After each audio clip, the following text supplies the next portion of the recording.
기도하겠습니다. 거룩하시고 은혜가 풍성하신 아버지 하나님 감사합니다. 오늘 오후 시간에 또한 하나님께 나아갑니다. 살아계신 생명의 말씀으로 우리에게 인치는 복되고 거룩한 시간이 되게 하시며, 우리는 또한 하나님께 감사와 찬양과 영광을 돌리는 복된 시간이 되게 하옵소서. 성령님께서 함께 하셔서 예배드리는 모든 자들 몰입에 충만하시고, 성령께서 역사하셔서 은혜가 넘치는 가운데 기쁨이 넘치는 예배 시간이 되도록 은혜 베풀어 주시기를 원하고 감사드리며 예수님의 이름으로 기도드리옵나이다. 아멘. 오늘 시간 말씀은 로마서 11장 11절로 19절에 이르는 말씀으로 은혜를 나누도록 하겠습니다. 본문 말씀을 제가 봉독합니다. 그러므로 내가 말하노니 그들이 넘어지기까지 실족하였느냐? 그럴 수 없느니라. 그들이 넘어짐으로 구원이 이방인에게 이르러 이스라엘을 시기나게 함이니라. 그들이 넘어짐이 세상의 풍성함이 되며 그들의 실패가 이방인의 풍성함이 되거든 하물며 그들의 충만함이리요. 내가 이방인인 너희에게 말하노라. 내가 이방인의 사도인 만큼 내 직분을 영광스럽게 여기노니 이는 혹 내 고륙을 아무쪼록 시기하게 하여 그들 중에서 얼마를 구원하려 함이라. 그들을 버리는 것이 세상의 화목이 되거든 그 받아들이는 것이 죽은 자 가운데서 살아나는 것이 아니면 무엇이리요. 제사하는 처음 익은 곡식가루가 거룩한즉 똑덩이도 그러하고 뿌리가 거룩한즉 가지도 그러하니라. 또한 가지 얼마가 꺾이었는데 돌 감람나무인 내가 그들 중에 접붙임이 되어 참 감람나무 뿌리의 진액을 함께 받는 자가 되었은즉 그 가지들을 향하여 자랑하지 말라. 자랑할지라도 너가 뿌리를 보존하는 것이 아니요 뿌리가 너를 보존하는 것이니라. 그러면 내 말이 가지들이 꺾인 것은 나로 접붙임을 받게 하려 함이라 하리니. 아멘. 오전에 이어 오후에도 이제 11절부터 12절을 살펴보겠습니다. 이스라엘의 회복이 지니게 될 가치는 어떠한지 알아보도록 하겠습니다. 11절과 12절입니다. 11절에서부터 바울은 이스라엘의 회복에 대해 언급하기 시작합니다. 먼저 그는 7절로 10절에 언급된 이스라엘의 완악함과 관련하여 이스라엘이 완악해지기는 했으나 절망적으로 버림을 받은 것이 아니라고 선언합니다. 저희가 넘어지기까지 실족하였느냐? 그럴 수 없느니라. 공동 번역에는 또 이렇게 되어 있습니다. 그러면 이스라엘이 걸려 넘어져서 완전히 패망하고 말았다고 할 수 있겠습니까? 절대로 그렇지 않습니다. 이것도 맞죠. 그리고 나서 그는 하나님께서 유대인을 강팍해 하신 목적이 무엇인지를 밝힙니다. 결국 그 목적은 선한 것이며 유대인과 이방인 모두의 유익을 위한 것이었습니다. 즉 유대인의 넘어짐이죠. 복음을 거부하는 행동이요. 유대인의 넘어짐은 구원의 복음이 이방인에게 전파되도록 하는 하나의 계기가 되었다고 봅니다. 바울 당시에 실제로 이런 일은 얼마든지 목적될 수 있었습니다. 말씀을 봅니다. 사도행전 13장 44절로 48절. 그 다음 안식일에는 온 시민이 거의 다 하나님의 말씀을 듣고자 하여 모이니 유대인들이 그 무리를 보고 시기가 가득하여 바울이 말한 것을 반박하고 비박하거늘 바울과 바나바가 담대히 말하여 이르되 하나님의 말씀을 마땅히 먼저 너희에게 전할 것이로되 너희가 그것을 버리고 영생을 얻기에 합당하지 않은 자로 자처하기로 우리가 이방인에게로 향하노라. 주께서 이같이 우리에게 명하시되 내가 너를 이방인의 빛으로 삼아 너로 땅끝까지 구원하게 하리라 하셨느니라 하니 이방인들은 듣고 기뻐하여 하나님의 말씀을 찬송하며 영생을 주시기로 작정된 자는 다 믿더라. 아멘. 사도행전 18장 6절. 그들이 대적하여 비방하거늘 바울이 옷을 털면서 이르되 너희 피가 너희 머리 위로 돌아갈 것이요 나는 깨끗하니라. 이후에는 이방인에게로 가리라 하고. 아멘. 사도행전 28장 23절로 28절. 그들이 날짜를 정하고 그가 유숙하는 집에 많이 오니 바울이 아침부터 저녁까지 강론하여 하나님의 나라를 증언하고 모세 율법과 선지자의 말을 가지고 예수에 대하여 권하더라. 그 말을 믿는 사람들도 있고 믿지 아니한 사람도 있어 서로 맞지 아니하여 흩어질 때에 바울이 한 말로 이르되 성령이 선지자 이사야를 통하여 너희 조상들에게 말씀하신 것이 옳도다. 일렀으되 이 백성에게 가서 말하기를 너희가 듣기는 들어도 도무지 깨닫지 못하며 보기는 보아도 도무지 알지 못하는도다. 이 백성들의 마음이 우둔하여져서 그 귀로는 둔하게 듣고 그 눈은 감았으니 이는 눈으로 보고 귀로 듣고 마음으로 깨달아 돌아오면 내가 고쳐줄까 함이라 하였으니 그런즉 하나님의 이 구원이 이방인에게로 보내진 줄 알라. 그들은 그것을 들으리라 하더라. 아멘. 이제 이스라엘의 충만한 이스라엘의 충만은 복음을 받아들이는 행동이죠. 이스라엘의 충만함은 넘어짐보다 더욱 큰 유익을 가져오게 될 것입니다. 이스라엘이 민족적 회개를 통해 그리스도께로 돌아오면 그때 그리스도가 재림하시고 하나님 나라는 완성될 것이기 때문입니다. 이처럼 하나님께서 한번 택정하신 인격과 공동체는 비록 인간의 실수로 말미암아 어느 기간 동안 버려질 수는 있겠으나 끝내는 하나님의 품으로 인도될 것입니다. 이것이 구원의 확실성이며 하나님의 완전성입니다. 바울이 이방인 사도로서 자기의 직분을 영광스럽게 여긴 이유는 무엇입니까?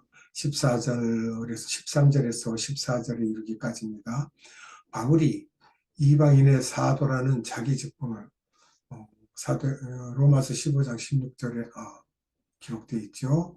또 사도행전 26장 17절에 기록되어 있죠.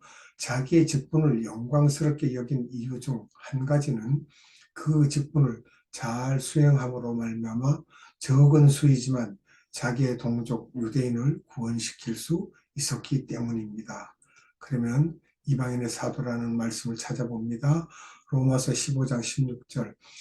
이 은혜는 곧 나로 이방인을 위하여 그리스도 예수의 일꾼이 되어 하나님의 복음의 제사장 직분을 하게 하사 이방인을 제물로 드리는 것이 성령 안에서 거룩하게 되어 받으실 만하게 하려 하심이라. 아멘. 사도행전 26장 17절. 이스라엘과 이방인들에게서 내가 너를 구원하여 그들에게 보내어. 아멘. 즉 바울이 이방인에게 열렬히 복음을 전하는 것은 이스라엘인들로 시기나게 하고 자극하는 결과를 야기시키게 되며 그로 말미암아 몇몇 유대인이 회심할 수 있게 될 것이었기 때문입니다. 시기나게 하는 것은 이스라엘의 회심을 이루게 하는 하나의 동기입니다.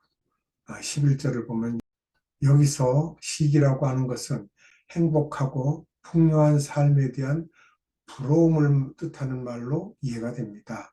실제로 유대인들은 예수를 영접하여 기쁨과 평안과 풍성한 삶을 누리는 이방인 그리스도인을 부러워하여 혹은 또 부러워하기도 감명을 받고 그리스도께로 나아올 수 있게 되는 것이죠. 그러면 여기에 대해서 우리가 말씀을 봅니다.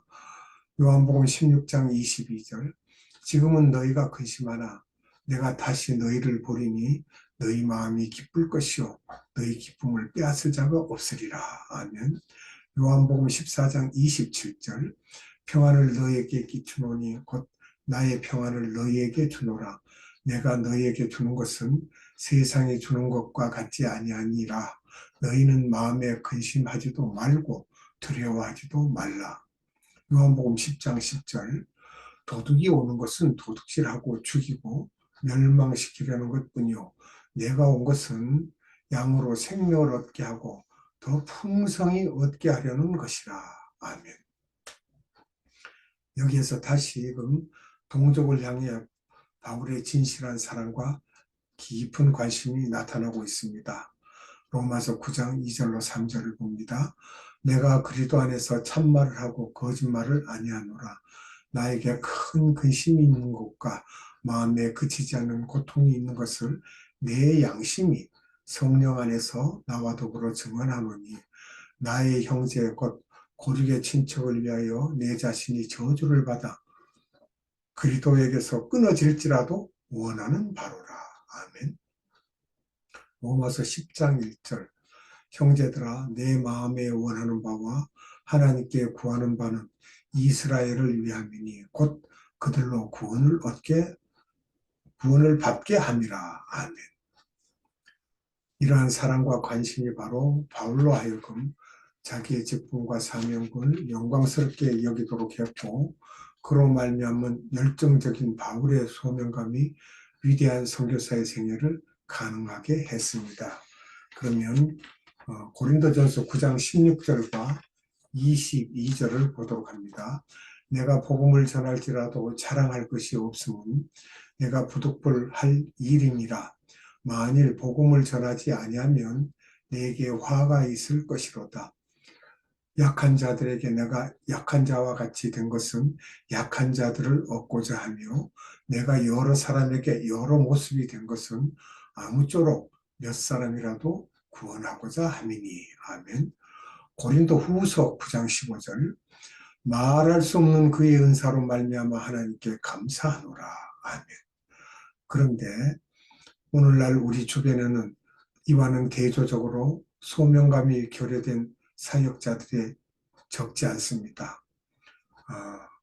우울한 얼굴과 불만스러운 표정으로 마지못해 일하는 사역자, 그는 마치 자기의 물건을 사지 말아달라고 고객에게 부탁하는 세일즈맨과도 같습니다.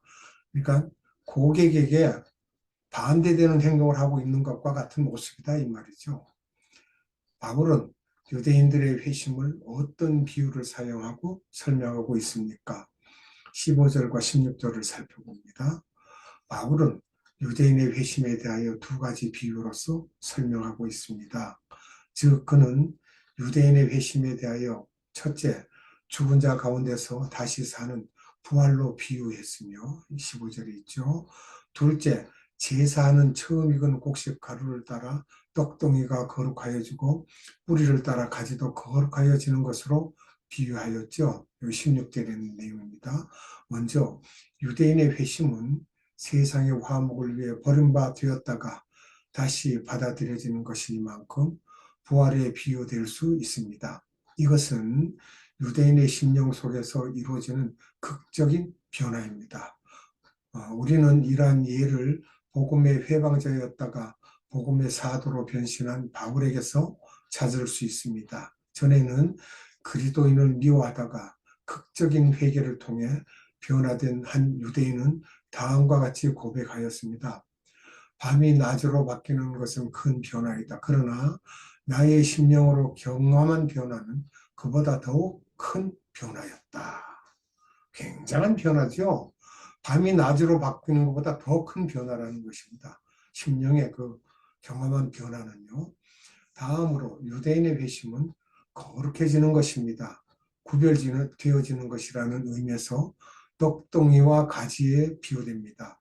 이 비유에서 처음 곡식과 뿌리는 유대인들의 조상, 즉 아브라함, 이삭, 야곱 등을 상징하는 것 같으며 28절에 우리가 후에 보면은 결국 유대인들의 회심은 구원받은 그들의 조상처럼 거룩한 백성으로 드러나게 됨을 의미하고 있는 것이라고 보면 됩니다. 거기에 대한 말씀 출애굽기 19장 5절로 6절입니다. 세계가 다 내게 속하였나니 너희가 내 말을 잘 듣고 내 언약을 지키면 너희는 모든 민족 중에서 내 소유가 되겠고 너희가 내게 대하여 제사장 나라가 되며 거룩한 백성이 되리라. 너는 이 말을 이스라엘 자손에게 전할지니라. 아멘. 신명기 14장 2절입니다. 너는 내 하나님 여호와의 성민이라. 여호와께서 지상 만민 중에서 너를 택하여 자기 기업의 백성으로 삼으셨느니라. 아멘. 베드로전서 2장 9절. 그러나 너희는 택하신 족속이요 왕같은 제사장들이요 거룩한 나라요 그의 소유가 된 백성이니 이는 너희를 어두운 데서 불러내어 그의 기이한 빛에 들어가게 하신 이의 아름다운 덕을 선포하게 하려 하심이라. 아멘. 이와 같은 유대인의 회심이 바울의 이방인 선교로부터 파송되어 일어난 것이죠. 그런데 우리의 해외 선교 활동은 과연 국내 불신자들을 회심시킬 수 있을 정도로 충실히 어, 수행되고 있는지 우리가 살펴봐야 됩니다. 자, 이 말씀을 잘 들어보십시오. 17절에서 19절입니다. 돌감람나무를 창감람나무에 접붙임하는 것은 실제로 있을 수 있는 일인가 그 말입니다. 여기서 돌감람나무는 야생 감람나무를 말하고 창감람나무는 과수원에서 재배되는 오래 묵은 감람나무를 가리키고 있습니다. 그런데 실제로 팔레스틴에서는 본문에서 바울이 말한 것과는 달리 돌감람나무를 창감람나무에 접붙이지 않고 창감람나무를 돌감람나무에 접붙인다고 합니다. 이 사실을 이유로 일부 학자들은 바울이 비유를 잘못 들었다고 의문을 제기하지만 사실은 조금도 잘못된 것이 없습니다. 본문에서 바울은 식물의 접붙임의 원칙에 구애받지 않고 다만 영적 진리를 설명하기 위하여 가상적인 예화를 사용했을 뿐입니다. 예수께서도 영적 진리를 가르치시기 위해서 실생활과는 동떨어진 가상적 예화를 종종 사용하셨습니다. 마태복음 20장 1절로 16절을 봅니다. 천국은 마치 품꾼을 얻어 포도원에 들여보내려고 이른 아침에 나간 집주인과 같으니 그가 하루에 한 데나리온씩 품꾼들과 약속하여 포도원에 들여보내고 또 제3시에 나가보니 장터에 놀고 서 있는 사람들이 또 있는지라 그들에게 이르되 너희도 포도원에 들어가라. 내가 너희에게 상당하게 주리라 하니 그들이 가고 제6시와 제9시에 또 나가 그와 같이 하고 제11시에도 나가보니 서 있는 사람들이 또 있는지라 이르되 너희는 어찌하여 종일토록 놀고 여기서 있느냐 이르되 우리를 품꾼으로 쓰는 이가 없음이니이다 이르되 너희도 포도원에 들어가라 하니라. 저물매 포도원 주인이 청지기에게 이르되 품꾼들을 불러 나중 온 자로부터 시작하여 먼저 온 자까지 삭슬 주라 하니 제11시에 온 자들이 와서 한 데나리온씩을 받거늘 먼저 온 자들이 와서 더 받을 줄 알았더니 그들도 한 데나리온씩 받은지라. 받은 후 집주인을 원망하여 이르되 나중 온 이 사람들은 1시간밖에 일하지 아니하였거늘 그들을 종일 수고하며 더위를 견딘 우리가 갖게 하였나이다. 주인이 그 중에 한 사람에게 대답하여 이르되 친구여 내가 네게 잘못한 것이 없노라.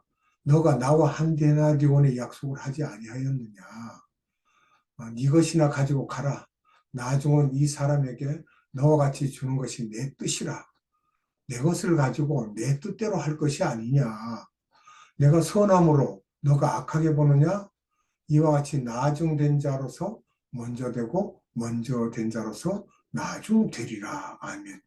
그럼 여기서 우리가 시간을 말할 때 여기서 각 시간에다가 6 플러스 하면은 한국 시간으로 몇 시가 되는지 여러분들이 정확히 알 수가 있습니다. 그러니까 우리나라 말로 일과가 끝나가는 시간에 와서 일한 사람이 하루 종일 일한 사람과 똑같은 한 데나리온을 받으니까 먼저 온 사람들이 우리는 땀 흘리고 수고하고 고생했는데 어찌 이렇게 대하십니까? 라고 하니까 내 것으로 내가 너에게 주는 것이 이게 잘못된 거냐? 내가 너희하고 약속하지 않았느냐? 그러니까 너는 아무 이유 달지 마라 이거예요. 그래서 우리가 하나님의 일을 할 때에 먼저 왔다고 믿음이 크고 많고 잘된 것도 아니고 늦게 왔다고 그 사람이 못된 것도 아닙니다. 하나님께서 부르신 뜻대로 우리가 행하여 갈 때 하나님께서 골고루 다 주님께서 주실 상을 우리에게 주실 줄로 믿습니다. 말씀을 마치겠습니다. 기도합니다. 자비하시고 은혜로우신 아버지 하나님 감사합니다. 오늘도 생명의 말씀을 우리에게 주사 살아계신 말씀을 선포하게 하시고 또한 많은 귀에 들리도록 하여 주셔서 우리의 믿음이 모태신앙이요 또는 몇 대를 믿었어요 뭐 이런 여러 가지 이유가 많이 있습니다. 그러나 그것이 먼저가 아니고 나중에 믿은 자라도 하나님께서 그에게 상 주심을 분명히 말씀을 하고 계셨습니다. 이러한 말씀을 우리가 듣고 알았을진데 세상에 나아가 예수 그리스도를 전할 때 늦게 믿어도 그들도 하나님께서 상 주심을 그들에게 알게 하여야 될 것입니다. 하나님 감사합니다. 오늘도 살아계신 말씀을 우리 심령에 심어주셨으므로 이 말씀으로 우리가 생명 양식을 삼아 세상을 능히 이기고 살 수 있도록 힘주시기를 원합니다. 성령님 함께 하셔서 충만하심을 감사드립니다. 아버지 하나님 세세에 무궁하도록 감사와 찬양과 기도와 존귀와 힘과 권세와 권능과 영광을 받으시옵소서. 이 땅에 다시 오실 우리 구주 예수 그리스도 이름으로 감사하며 기도드리옵나이다. 아멘. 주 기도문으로 주님 가르쳐준 기도로 예배를 마치도록 하겠습니다. 하늘에 계신 우리 아버지, 아버지의 이름을 거룩하게 하시며 아버지의 나라가 오게 하시며 아버지의 뜻이 하늘에서와 같이 땅에서도 이루어지게 하소서. 오늘 우리에게 일용할 양식을 주시고 우리가 우리에게 잘못한 사람을 용서하여 준 것 같이 우리 죄를 용서하여 주시고 우리를 시험에 빠지지 않게 하시고 악에서 구하소서. 나라와 권능과 영광이 영원히 아버지의 것입니다.